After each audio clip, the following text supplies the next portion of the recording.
Catherine m'a dit c'est très bon.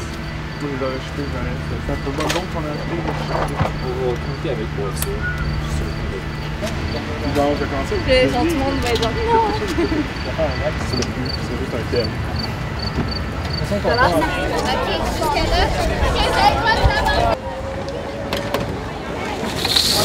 Le but du projet, ultimement, c'était de bâtir un véhicule électrique qui est conforme au code de la route des États-Unis et qui respecte un règlement très simple.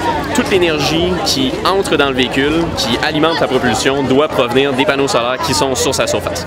Donc, le projet se déroulait sur 2 ans. On était une équipe d'environ 45 personnes au fil des 2 ans qui ont travaillé sur ce produit fini-là.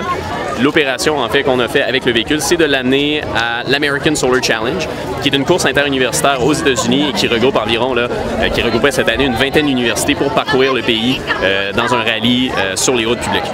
Et donc, de rassembler l'équipe, de rassembler tout un amalgame de talents, je crois que c'était le défi le plus important, le plus dur, parce que les gens n'arrivent pas instantanément dès le début du projet. Il faut amener des gens, il faut amener l'équipe à vraiment se souder ensemble, à travailler. Au final, ça a très bien fonctionné, mais ça a été un défi d'en arriver là. Puis c'est pas toujours évident là, de garder la motivation puis d'amener les gens à vraiment donner de leur temps. Je dirais que c'est ça le plus difficile. Le trajet était localisé exclusivement dans le Midwest américain. Donc, les séances de qualification avaient lieu à Austin, au Texas, la capitale de l'État. Et ensuite, on suivait un trajet de 2700 km à travers le Midwest américain, donc vers l'Oklahoma, vers le Nebraska, le Kansas, jusqu'au nord, à Minneapolis, au Minnesota. Donc, c'était les villes emblématiques. Bon, c'était tout ce qui a défini la ruée vers l'or d'une époque passée, là, donc des villes de chemin de fer comme Omaha, des villes d'aviation comme Wichita.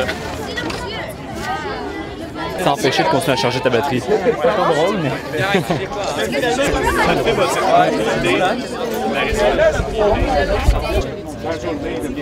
Le but aussi de faire des véhicules comme ça, puis de participer à une compétition comme ça, c'est de pousser l'ingénierie le plus possible, puis de développer toutes sortes le développement durable, c'est très important, puis on participe à ça en réalisant une voiture solaire.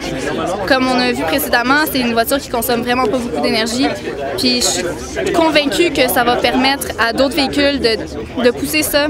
Mais de pousser l'énergie solaire, c'est une super bonne chose à faire. C'est peut-être un peu moins approprié pour les pays froids comme le Canada, mais quand on va, mettons, au Texas, c'est quelque chose qui est tout à fait envisageable parce que c'est ensoleillé tout le temps et c'est une option que je verrais qui est très possible.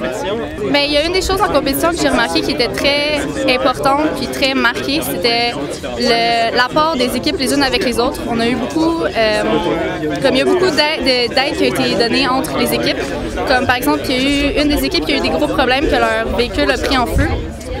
Puis tous les véhicules qui étaient dans ce garage-là ont été inondés.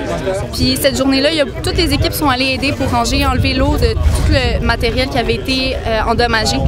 Puis ça, c'est une très bonne chose qu'on est allé les aider. Puis toutes les équipes ont mis main à la pâte pour pouvoir s'aider entre eux. Et ça, c'est une chose que je pense qui est très importante. Pourquoi il y a plein de boutons sur le guidon? Parce que dans le fond, le conducteur, il faut qu'il garde ses 2 mains sur le volant. Fait que dans le fond, il y a les clignotants, le cruise control, le klaxon, reculer. Mais quand il